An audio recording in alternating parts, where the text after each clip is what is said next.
Hello बच्चों, तो कैसे हैं आप लोग।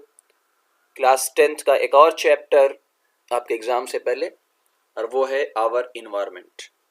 जैसा कि हमने सारी सीरीज़ स्टार्ट की, केमिस्ट्री भी हो रही है आपकी, एक चैप्टर खाली बचा हुआ है।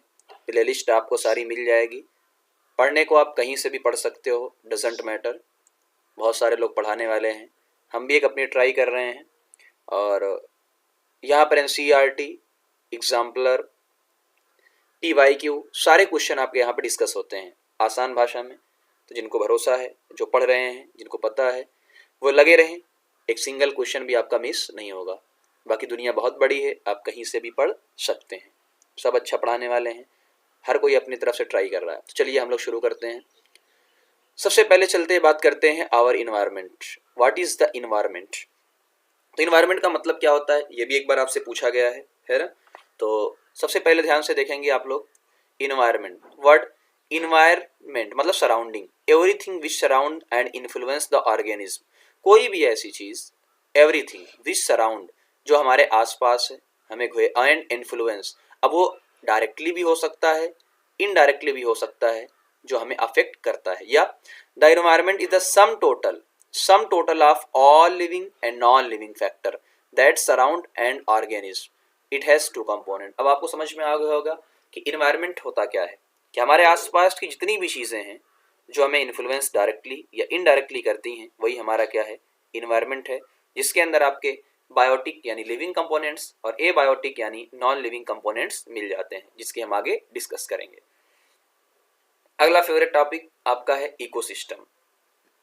इकोसिस्टम हमेशा से वीआईपी टॉपिक रहा है ना। वीआईपी का मतलब जो एग्जाम में आना ही आना है ना, गलती से मिस हो जाए अलग बात है। चलो, तो इन्वायरमेंट क्या होता है, all interacting organism in an area together with non living constituent of the environment form an ecosystem.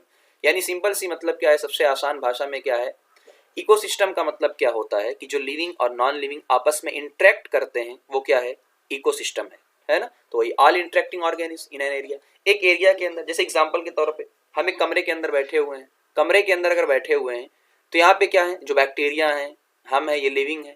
Non living क्या है, जो ह्यूमिडिटी है, जो एयर है, ये सारे लोग आपस में क्या कर रहे हैं, इंटरेक्ट कर रहे हैं। आगे साइड में देखिए, ecosystem is the structural and functional unit of biosphere. Biosphere का मतलब ये जो पूरा पूरा हमारे आसपास का सब कुछ मिला दीजिए, उसे क्या कहते हैं, बायोस्फीयर, सारी चीजें। स्ट्रक्चरल और फंक्शनल यूनिट क्या है, ecosystem. It has the property of self perpetuation, है ना। अब इसे कई सारे मतलब हैं, जैसे खुद से क्या कर सकते हैं, इकोसिस्टम जो भी है, अब यहाँ पे आएंगे टेरेस्ट्रियल और इक्वेटिक। तो यहाँ अभी बात आएंगी आर्टिफिशियल की भी, यानी सेल्फ परपेचुएशन है, खुद से कंट्रोल किया जा सकता है ना। तो कंट्रोल का मतलब हम नहीं, नेचर कंट्रोल करती है भाई इकोसिस्टम को। तो यहाँ पे अभी जब आपसे बात की जाएगी कि आर्टिफिशियल कैसा होता है और नेचुरल कैसा होता है, और नेचुरल में कैसे क्या क्या क्वेश्चन किस किस तरीके से आपसे बात की जाएगी। तो खुद से जो बदल रहे हैं, बदलने का मतलब क्या होता है, वही इकोसिस्टम में, है ना। जैसे फॉरेस्ट इकोसिस्टम है, ग्रासलैंड इकोसिस्टम है, डेजर्ट इकोसिस्टम है ना। तो हम थोड़ी चेंज कर रहे हैं, ये तो चेंज हो रहा है, खुद से मैनेज कर रहा है। इट एन ओपन है, ओपन सिस्टम होता है, क्लोज नहीं, ये तो ओपन है। एंड डिपेंड ऑन सनलाइट, और सनलाइट पे डिपेंड होता है। इट में बी स्मॉल या लार्ज, कुछ भी हो सकता है ना। ये थोड़ा सा उसकी डिफिनीशन थोड़ा हाई लेवल पे चली गई है ना। क्लास 12th में इकोलॉजी का चैप्टर है, बट कुछ चीजें उसके बारे में मैंने आपको यहाँ बता दी। टाइप ऑफ इकोसिस्टम हमेशा से पूछा जाता है, और इसमें भी क्या पूछा जाता है आपको उस पर ध्यान देना है, ठीक। तो टाइप ऑफ इकोसिस्टम में आपसे नेचुरल सबको पता है। अच्छा, नेचुरल में भी टेरेस्ट्रियल जो जमीन वाले हैं, फॉरेस्ट हो गया, ग्रासलैंड हो गया, डेजर्ट हो गया। और इक्वेटिक में आपका मैराइन और ओशन, जो एक ही चीज है मैराइन। फ्रेश वाटर में, अच्छा मैराइन क्या खारा है, तो ओशन।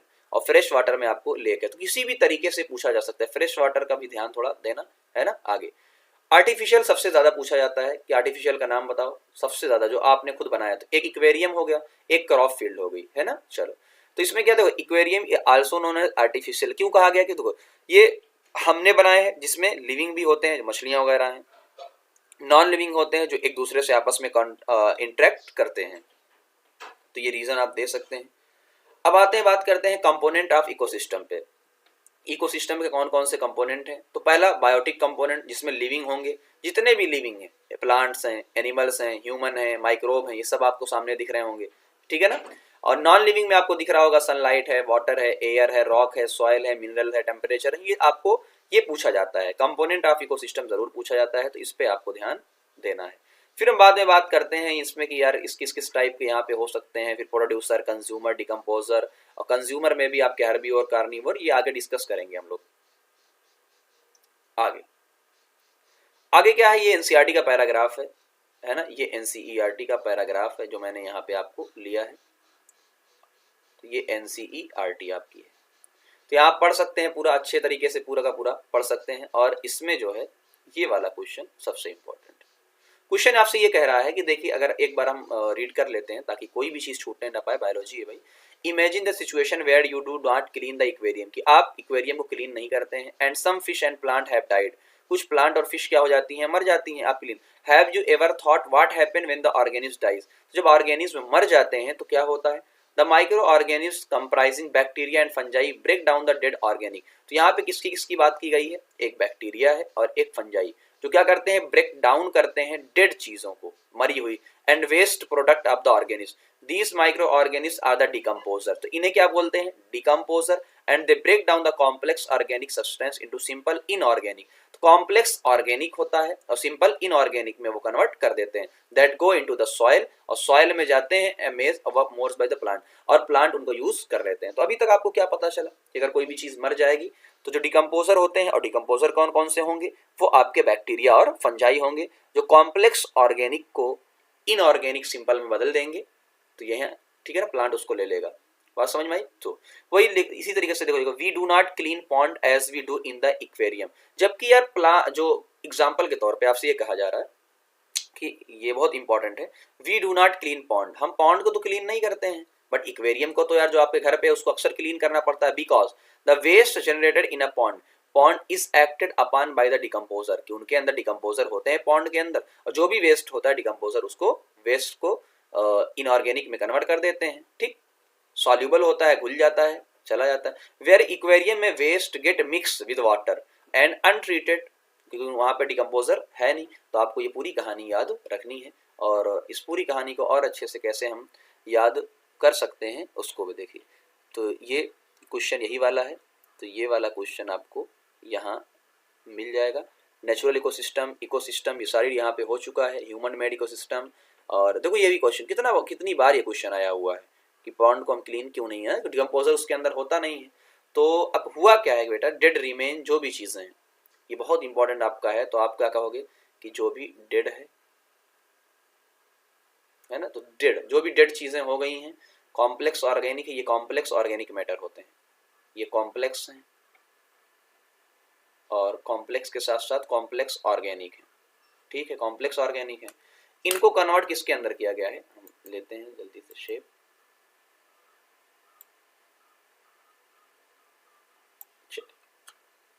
तो ये बहुत इंपॉर्टेंट, इसलिए मैं बहुत ध्यान दे रहा हूं। इसको हमने कन्वर्ट किया है सिंपल के अंदर, जो इनऑर्गेनिक होते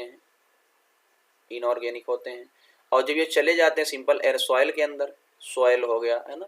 अब चाहे देखो सॉइल की बात करेंगे, सॉइल है, और पॉन्ड की बात करेंगे तो वाटर का मतलब पॉन्ड की बात की गई तो पॉन्ड में चले जाएंगे, और यहाँ वो प्लांट या जो भी चीज़ें वहाँ की हैं ज़मीन यूज़ कर लेगी। तो इसको कन्वर्ट करने का काम कौन करता है, डिकम्पोजर। कौन काम करता है भाई, डिकम्पोजर। तो यहाँ पे डिकम्पोजर काम करता है, और डिकम्पोजर में एक्चुअली है कौन, तो हमने कहा डिकम्पोजर में अपने बैक्टीरिया हैं, और कौन है, फंजाई है। तो डिकम्पोजर में ये दो लोग अपने पास हैं, बैक्टीरिया और जाई, फंजाई, ठीक है ना। तो ये इनके अंदर होते नहीं है, तो आप कहो इक्वेरियम में ये एब्सेंट होते हैं, तो खुद से साफ हमें करना पड़ेगा।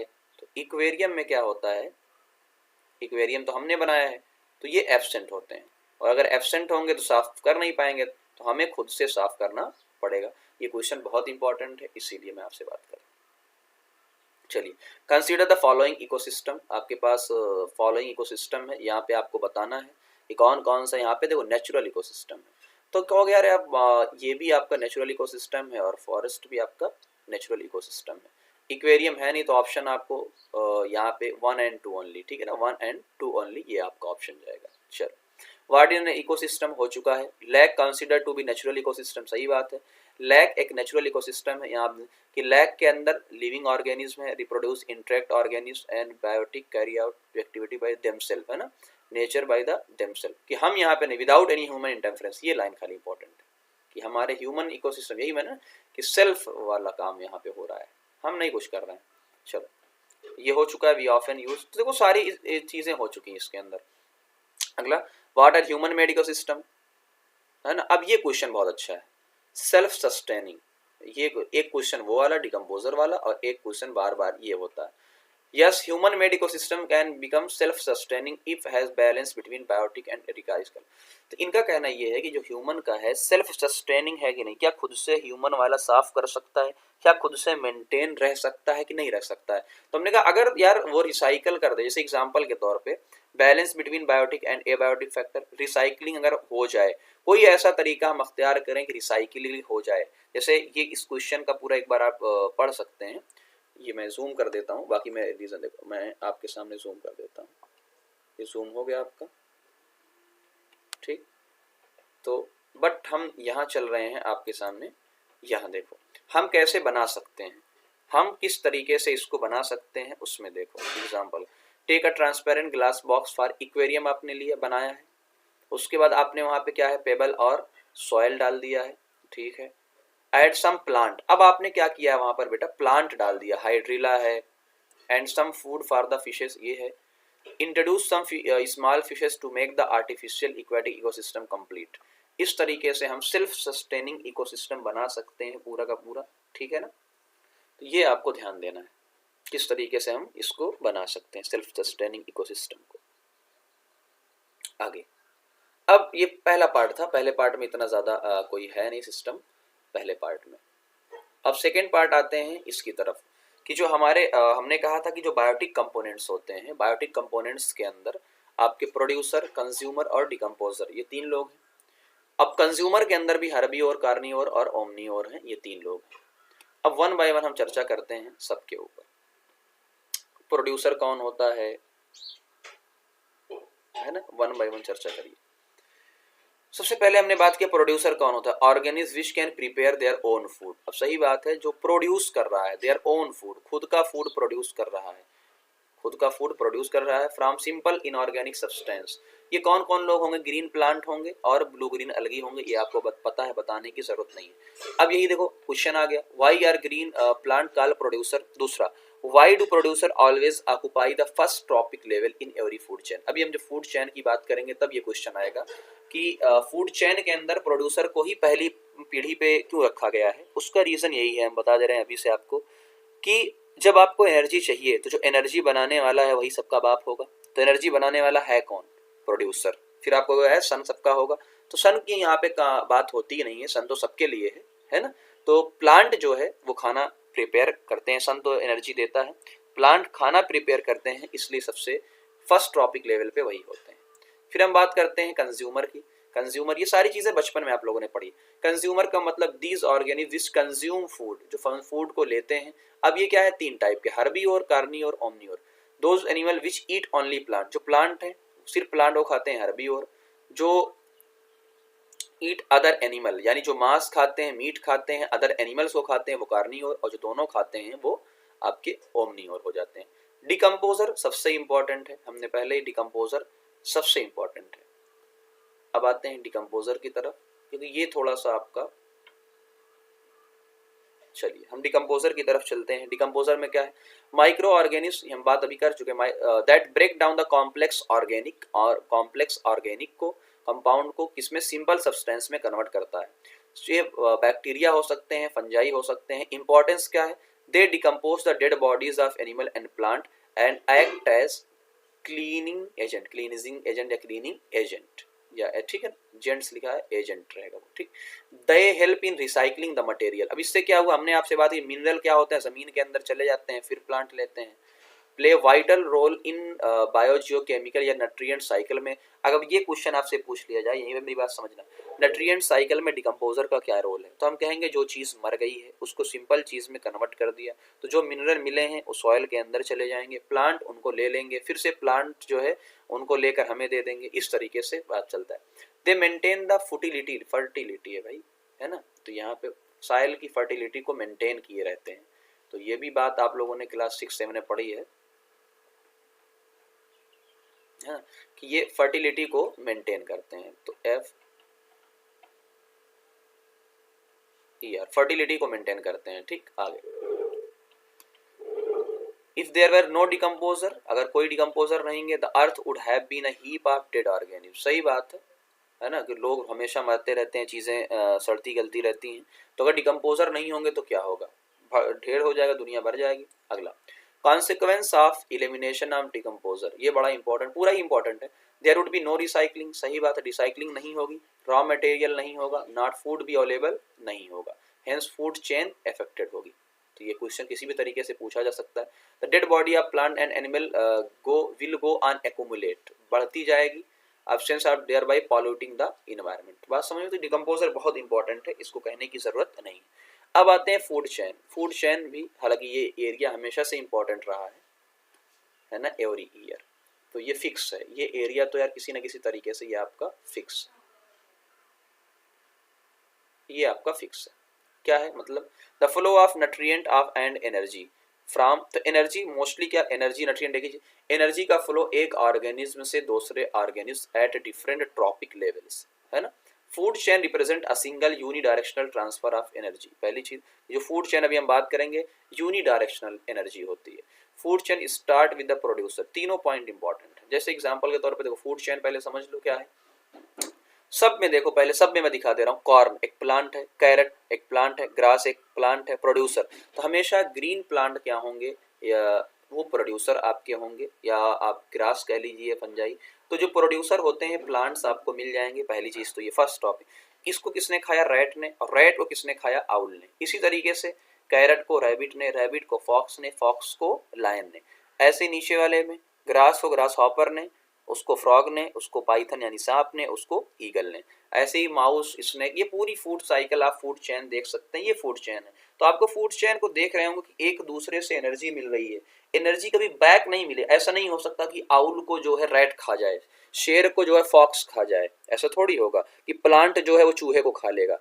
इसीलिए कहा जा रहा है यूनी डायरेक्शनल एनर्जी है। बात समझ में आई, यूनी डायरेक्शनल एनर्जी है यहाँ पे। तो ये पूरा आपका 1 2 3 4 जितने चीज का पूछा भाई, पहला 3 है, फिर 4 का है, फिर 5 लोगों का है, फिर यहाँ पर आप देखेंगे 6 लोगों का है, किसी भी तरीके से आपसे पूछा जा सकता है। चलिए, क्वेश्चन 2016 वाला भी देख लो। अब यहाँ पे इंपॉर्टेंट चीज है, देखो ध्यान से, ये पूरा हालांकि बताने की इतना खास जरूरत है नहीं, बट फिर भी देख लो। अगला, a food chain involve a nutritive interaction between, तो ये है कि फूड चेन क्या है, एक nutritive interaction between the living organism of an. अब ऐसा नहीं कि लिविंग और नॉन लिविंग में, भैया नॉन लिविंग क्या करेगा एनर्जी को, तो ये लिविंग के बीच में है। तो क्वेश्चन यहाँ से बड़ा अच्छा पूछा जा सकता है, ठीक है ना, बायोटिक कंपोनेंट में। Of an ecosystem in a food chain there occur repeated eating, each group eat the other group and subsequently is taken by some other organism. यहाँ रिपीटेड ईटिंग, एक प्लांट को कोई और खा रहा है, उसको कोई और खा रहा है, उसको कोई और खा रहा है। अ food chain is always straight, पहली चीज है, chain in always straight and proceed in a progressive straight line, यानी सीधा यूनी डायरेक्शनल में चलता है। यानी इसका सिंपल मतलब क्या है, अच्छे समझ के जाओ ताकि आपको एक ही बार पढ़ना पड़े, दोबारा पढ़ने की जरूरत ना पड़े, और कहीं और से भी पढ़ने की जरूरत आपको ना पड़े। चलो, यूनी डायरेक्शनल एनर्जी है, स्ट्रेट लाइन भी आपसे पूछा जा सकता है, यूनी डायरेक्शनल है, हो गया। आगे, in food chain there is a unidirectional, हमने कहा एनर्जी भी यूनिडायरेक्शनल है, सम फ्रॉम सम टू सन है, प्रोड्यूसर, है ना, तो मिस्टेक लिखने में काफी से। चलिए, सन है, सन से प्रोड्यूसर एंड आगे आगे बढ़ता चला जा रहा है, ठीक है ना। तो ये क्या हो गया भाई साहब, मिस्टेक हो गई, वेट करिए गाइस, चलिए कोई बात नहीं होगा। चलिए, अब चलते हैं अगले चीज पे। तो अगली चीज क्या है आपके सामने, There are usually 3 or 4 trophic level in the food chain. There may be maximum 5 to 6 trophic level हो सकते हैं यहाँ पे। तो एक बार देखते हैं, कुछ चीज़ें दिक्कत हो रही है। स्टॉप।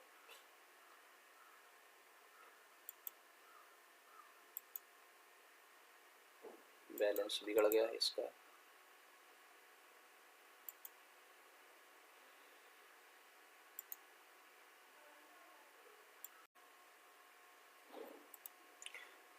हेलो बच्चों, तो यहाँ पे कुछ प्रॉब्लम्स हो गई थी, तो चलिए आगे हम लोग बढ़ते हैं। और हम पॉइंट नंबर 3 कवर कर चुके थे। पॉइंट नंबर 4 क्या है वो भी देखो कि यूजुअली 3 और 4 ट्रॉपिक लेवल, जनरली क्या होंगे 3 से 4 ट्रॉपिक लेवल होंगे। In a few chain there may be maximum of 5, तो 5 या 6 जो है वो मैक्सिमम ऑफ ट्रॉपिक लेवल हो सकते हैं।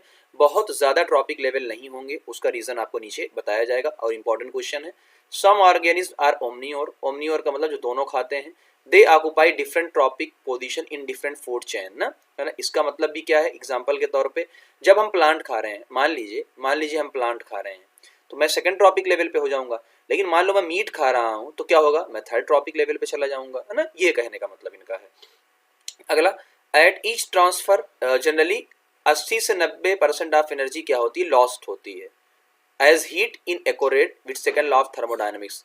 ठीक है ना, 80 से 90% एनर्जी लॉस्ट हो जाती है, तो कन्वर्ट कितनी होगी, 10% एनर्जी ही ट्रांसफर होगी, जो कि आगे आएगा। Type of ecosystem, grassland ecosystem. देखो ग्रास सबसे सब में, तो ग्रास ग्रास ग्रास यानी प्रोड्यूसर। अब हर्बीवोर, ग्रास को इंसेक्ट खा सकता है, रैट माइस खा सकता है, रैबिट खा सकता है। प्राइमरी कार्निवोर, है ना, फ्रॉग हैं, स्नेक हैं, फॉक्स हैं। सेकेंडरी कार्निवोर यानी जो प्राइमरी को खाएंगे, और टर्शरी यानी जो सबसे ऊपर रहेंगे, तो प्रीडेटरी है, बर्ड है, लायन है, ये सारे लोग हो सकते हैं। और पॉन्ड वाले में, पॉन्ड का फाइटोप्लैंक्टन, जू plankton, small fish, large fish, predatory bird. ठीक है ना, ये कम यूज होते हैं, बट ये ए वाला ज्यादा यूज होता है।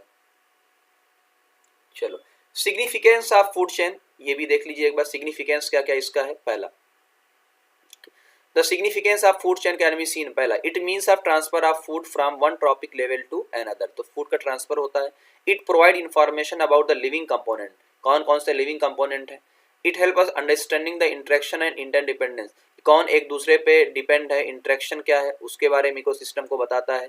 और फ्लो ऑफ एनर्जी तो बताता ही बताता है। चलो, अब आते हैं ट्रॉपिक लेवल पे। कई बार क्वेश्चन पूछा गया है कि what is the trophic level.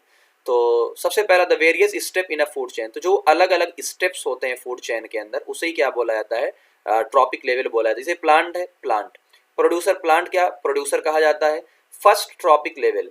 Insect क्या है, प्रोड्यूसर कंज्यूमर, प्रोड्यूसर कंज्यूमर, तो ये कंज्यूमर प्रोड्यूसर का कंज्यूमर है ना, कि जो प्रोड्यूसर का कंज्यूमर है। कंफ्यूज ना होना आप लोग, कंफ्यूज ना होना, वरना बहुत सारे लोग कंफ्यूज हो जाएंगे, हटाते हैं। तो ये क्या है आपका सेकंड ट्रॉपिक लेवल पे कंज्यूमर है। प्राइमरी कंज्यूमर इसे होना चाहिए ना, तो प्राइमरी कंज्यूमर, तो प्रोड्यूसर गलती से प्राइमरी कंज्यूमर रहेगा यहाँ पे, कि सबसे पहले यही खा रहा है, तो कंज्यूम तो कर रहा है लेकिन सबसे पहले खा रहा है, तो प्राइमरी कंज्यूमर इसे कहा गया। उसके बाद क्या है, इसको खाने वाला फ्रॉग सेकेंडरी कंज्यूमर हो गया, ईगल टर्शरी कंज्यूमर हो गया। तो यही जो स्टेप है कि पहले स्टेप पे प्लांट है, सेकेंड स्टेप पे आपका इंसेक्ट है, थर्ड पे फ्रॉग, यही ट्रॉपिक लेवल है। There are generally a greater number of individual at the lower trophic level, lower trophic level पे ज्यादा इंडिविजुअल होंगे, है ना। The greatest number is of the producer. अच्छा, उसका भी रीजन क्या है, सबसे ज्यादा देखो एनर्जी, सबसे ज्यादा क्या पाए जाएंगे, प्लांट पाए जाएंगे, सबसे ज्यादा प्लांट पाए जाते हैं। तो ये आप नंबर का देख सकते हो ग्राफ, एक जिसे हम लोग पिरामिड बोलते हैं। ठीक है ना, एनर्जी कि सबसे ज्यादा कौन होंगे, प्रोड्यूसर होंगे, उससे कम प्राइमरी, और सबसे कम कौन होंगे, ये ईगल, यानी ईगल का मतलब जो सबसे टॉप पे होते हैं वो सबसे कम होंगे इस मामले में, क्योंकि एनर्जी उनको कम मिलती है। तो यहाँ पे एक रीजन लिख सकते हैं, ये बहुत अच्छा क्वेश्चन आपका बन सकता है यहाँ पे। तो उसका रीजन क्या जाएगा, एनर्जी। चलिए, 10% ला क्या है बेटा, आसान है, ओनली 10%, सिर्फ 10% एनर्जी ही क्या होती है, एक ट्रॉपिक लेवल से दूसरे ट्रॉपिक लेवल पे ट्रांसफर होती है। जैसे मान लो, अच्छा ये हमारे काम का नहीं, ये कुछ लोग कहेंगे ये 1% आपने क्या लिखा है भाई, सन से 1% एनर्जी मिलती है, सन से 1% एनर्जी हमको मिलती है ना, ये आपके है नहीं इतना, पढ़ाया था बहुत सारी चीजें। 1%, यहाँ से शुरू करो, प्लांट, प्लांट के पास मान लो 100 जूल है, तो 100 का 10% कितना होगा, 10, और 10% कितना होगा, 1। तो लायन को देखो कितना, 1 जूल मिले, और प्लांट को 100 जूल, तो सबसे ज्यादा अमाउंट में कौन होगा, प्लांट, फिर उसके बाद डियर, और फिर लायन सबसे कम होंगे। ये बात समझ में आ गई होगी आपको। चलिए, अगला क्वेश्चन देखो 2017 का, 500 जूल एनर्जी आपकी है, प्लांट है, रैट है, स्नेक है, हॉक्स है, तो ये आपसे कहा जा रहा है कि 500 जूल है। तो अगर 500 जूल है, 10% करो 50, फिर 10% करो 5, और इसको करोगे 0.5। बात समझ में आ गई? इस तरीके से अपने को एनर्जी लेना है। इसमें देखो आपको दिया है 100 जूल एनर्जी दिया है आपका, in the following food chain 100 joule energy is lion. इसने उल्टा दे दिया है, इसने लायन में आपको क्या दिया है 100 जूल। तो अगर लायन का 100 जूल आपको दिया है तो इसका 10 गुना करोगे कितना हो जाएगा। तो आपको इस बार एनर्जी ऐसे जानी है ना, कि क्वेश्चन की बात कर रहा हूँ। 100 जूल आपको गिवन है, तो एक और जीरो बढ़ा दो 10% का, मतलब 100 का कितना हो जाएगा 1000, और 1000 में एक और जीरो बढ़ा दोगे तो क्या हो जाएगा आपका 10,000। तो इस तरफ से भी दे सकता है, उस तरफ से भी दे सकता है, कैसे भी। Energy pyramid. अब एनर्जी पिरामिड क्या होता है देखो, energy pyramid is a diagram. Energy pyramid क्या है, एक डायग्राम है जो आपको फ्लो ऑफ एनर्जी बताता है फ्रॉम वन ट्रॉपिक लेवल से अलग। तो लेवल क्या होता है, एनर्जी क्या होता है, ऑर्गेनिज्म क्या होता है, मैंने सब कुछ लिख दिया सबसे। तो यहाँ पे आप देख सकते हो 1 by 1। चलो, तो ये प्रोड्यूसर है, प्राइमरी कंज्यूमर है, सेकेंडरी कंज्यूमर है, टर्शरी कंज्यूमर है, और सबसे टॉप के जो प्रीडेटर होते हैं, सबसे टॉप पे जो होंगे ना, चलो जैसे ईगल वगैरह। अब यहाँ पे ये वाला पॉइंट देखो ना, डिकम्पोजर को जगह नहीं मिली है पिरामिड के अंदर। तो डिकम्पोजर एंड डेट्राइटिवोर, डेट्राइटिवोर का मतलब क्या है, वही जो है ना, जैसे डेट्राइटिवोर में आप क्या कह सकते हैं, वो जो चारा होता है ना, चारा, अर्थवॉर्म, डिट्राइटिवोर उसको बोलते हैं। वो भी क्या करता है, ब्रेक डाउन करता है। तो earthworm break down organic matter that is not eaten by the higher. अब बताओ, इसको थोड़ी कोई खाएगा, जो ब्रेक डाउन कर देंगे इसको थोड़ी कोई खाएगा, इसलिए क्या होता है, ये जमीन के अंदर चला जाता है। डिकम्पोजर को इसीलिए जगह नहीं मिलती है, क्योंकि वो क्या करते हैं यार, ऑर्गेनिक को इनऑर्गेनिक चीजों में कन्वर्ट करते हैं, तो उसको थोड़ी कोई खाएगा, तो उसको प्लांट लेता है, उसको खाता, मतलब प्लांट एक्यूमुलेट करता है। चलो, फूड वेब क्या है, ये कई बार क्वेश्चन पूछा गया है आपसे। फूड वेब का मतलब क्या है कि बहुत सारी food chain, several interconnected food, बहुत सारी फूड चेन एक साथ जो जुड़ती हैं, कनेक्ट होती हैं, उसे ही क्या बोलते हैं आप, फूड वेब बोलते हैं। सिंगल फूड चेन, सही बात है भाई, एग्जिस्ट थोड़ी करेगी, इसकी सिर्फ यही खाएगा। अच्छा, ये इस क्वेश्चन क्यों नहीं एग्जिस्ट करेगी, जैसे एग्जांपल के तौर पे देखो, क्या आप ये कह सकते हो कि प्लांट को सिर्फ एक ही, जैसे ये प्लांट है, प्लांट को खाया हिरन ने, हिरन को खाया शेर ने, तो क्या प्लांट को सिर्फ हिरन ही खाएगा, कोई और नहीं खा सकता? ऐसा नहीं है ना, तो ये बात है। इसीलिए और क्या आप हिरन है तो हिरन को सिर्फ शेर ही खाएगा, कोई और नहीं खा सकता? तो ऐसा भी नहीं। A system of interdependent food chain, उसे फूड वेब बोलेंगे। दूसरा, फूड वेब किससे है कि वेरियस इंटरलिंक फूड चेन, तो क्वेश्चन आया है ना, तो ये बहुत सारी फूड है, सब लिंक हुए हैं, सब एक दूसरे से लिंक हैं, कोई इसको खा रहा है, कोई इसको खा रहा है, कोई इसको खा, सब जो इंटरलिंक फूड चेन है वो क्या कहलाती है, आपकी फूड वेब कहलाती है। आगे, फूड चेन और फूड वेब देखो, दोनों का मैंने डिफरेंस यहाँ पे आपको दिखाया हुआ है, दोनों का डिफरेंस देख लो एक बार। तो अगर कभी आ जाए तो आपको ये लिख के आना है। उसके बाद क्वेश्चन नंबर 15 बहुत इजी है, क्वेश्चन नंबर 19 और इजी है, सब हो चुके, देखो इजी है। क्वेश्चन नंबर 21 और 21,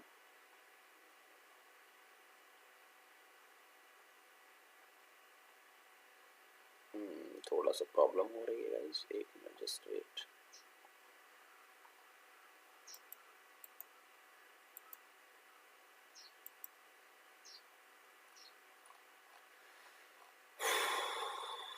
क्वेश्चन नंबर कहाँ पहुंचे थे हम लोग,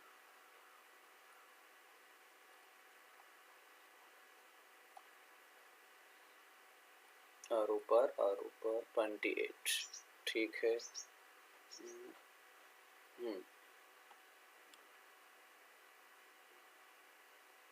चलिए, क्वेश्चन नंबर 19 आपने देख लिया, 21 देख लो, 27, 28, क्वेश्चन है कुछ भी नहीं, बस आपको एक्सप्लेनेशन में दिखा रहा हूँ और कुछ भी नहीं।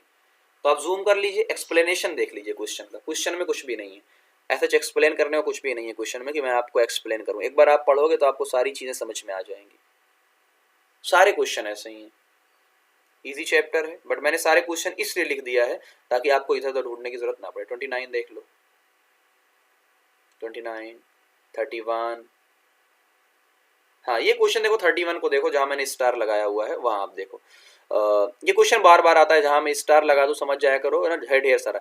इट कैन नॉट पास, अब देखो एनर्जी एक ही डायरेक्शन में, ये बोलते हैं क्यों होती है, सही बात है। देखो जैसे इधर देखो, प्रोड्यूसर को खाएगा हर्बी और को खाएगा कार्नी और, ठीक है ना, तो एक ही डायरेक्शन में तो फ्लो होगा, ऐसा थोड़ी है कि बैक चला आएगा।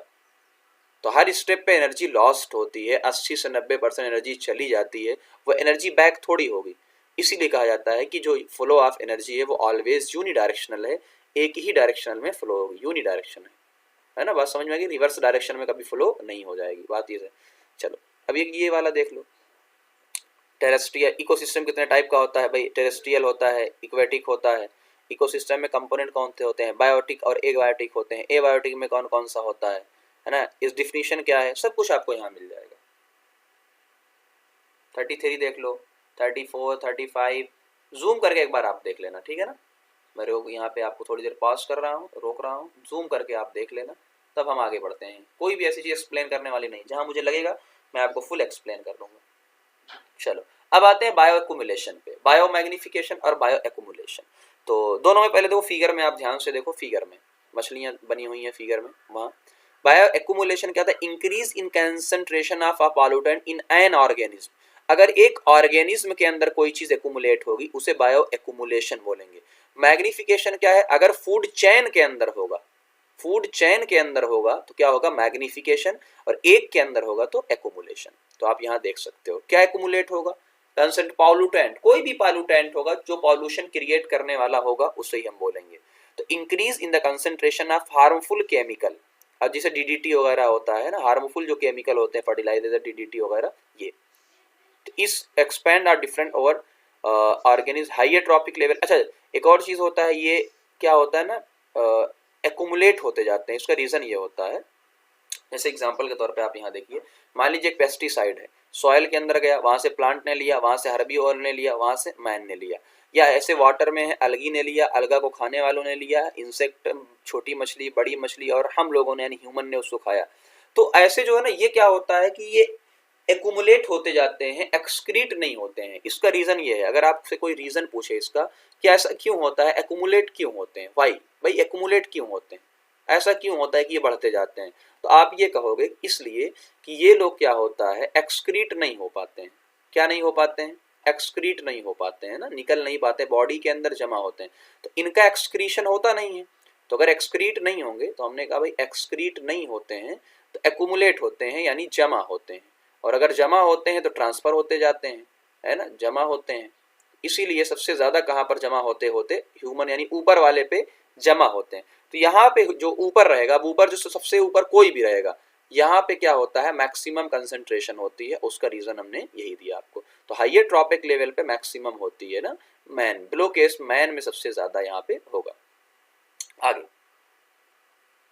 अब यहाँ देखो, उसी का रीजन लिखा हुआ है कि ये नॉन बायोडिग्रेडेबल होते हैं, एक्यूमुलेट होते जाते हैं हर ट्रॉपिक लेवल पे। तो इसका ये वाला आंसर आप ध्यान रख लेना, जो एक्सप्लेन कैसे करना है आपको समझ में तो आ गया, बस एक्सप्लेन करना। 16 का देख लो आप, 16 में भी वही सेम चीज है। तो आसान चीज है, एक बार आपको समझ में आ गया है तो आपको दोबारा पढ़ने की जरूरत नहीं पड़ेगी, बट एक बार जो सारे क्वेश्चन हैं उनको आप देखते हुए चलो, ताकि कोई प्रॉब्लम आपको ना हो। चलो अब ये आता है, how do our activities affect the environment. ये ओजोन वाली कहानी है, ओजोन लेयर डिप्लीशन है। तो एक बार फिगर को देखो, फिगर में क्या है देखो, हमारे चारों तरफ क्या होता है बेटा, ओजोन की लेयर होती है, ठीक है, ओजोन की लेयर होती है।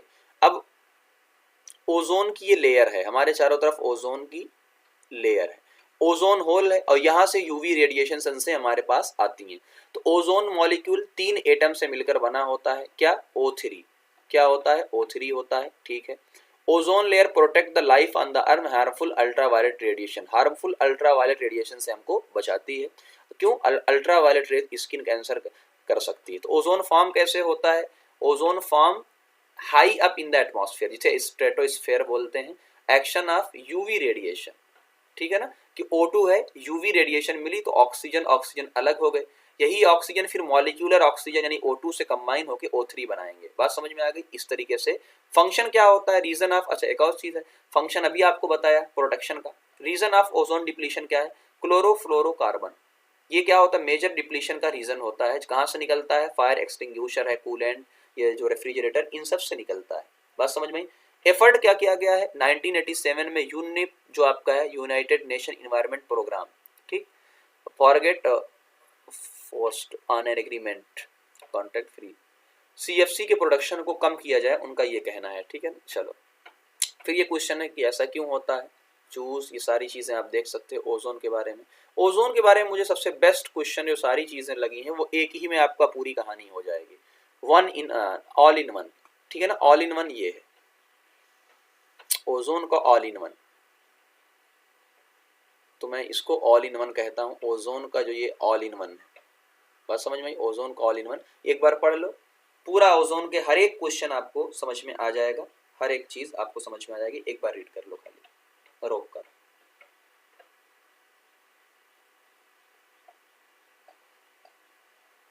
लास्ट आपका है managing the garbage we produce.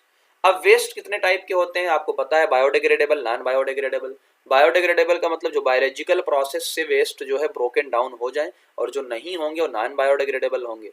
Disposal method क्या हो सकता है, लैंडफिल, इंसिनेरेशन, कंपोस्टिंग, सीवेज ट्रीटमेंट, ये सारी चीजें। इंडिविजुअल लेवल पे क्या कर सकते हैं, रीड्यूस, रीयूज, रिसाइकलिंग, सारी चीजें आप इंडिविजुअल लेवल पे कर सकते हो। इसके क्या क्या क्वेश्चन है, आसान है, इन क्वेश्चंस को आप खुद बना के लिख सकते हो। जरूरी बस मैं क्वेश्चन आपको दिखा रहा हूं कौन कौन से क्वेश्चन, एक बार रीड करते हो, खुद बना के लिख सकते हो, देख लो, ठीक। तो ये 52 क्वेश्चन नंबर 52, ठीक। खुद बना के लिखो, कोई जरूरत नहीं है इसको कि दूसरा कोई आपसे बताए, खुद बना के लिख दो। ओके चलो, अब कुछ क्वेश्चन है जिनके आंसर आपको मैंने नहीं दिए जानबूझ के, ताकि आप खुद से बना के यहाँ पे लिखो। 58, 59 देखो, 60, 61, 62, 63, 64, 65, 66, 7, 8, 9, बस डन, ठीक है ना। ये सारे आपके हो गए हैं, फिर मिलते हैं कभी। Thank you very much.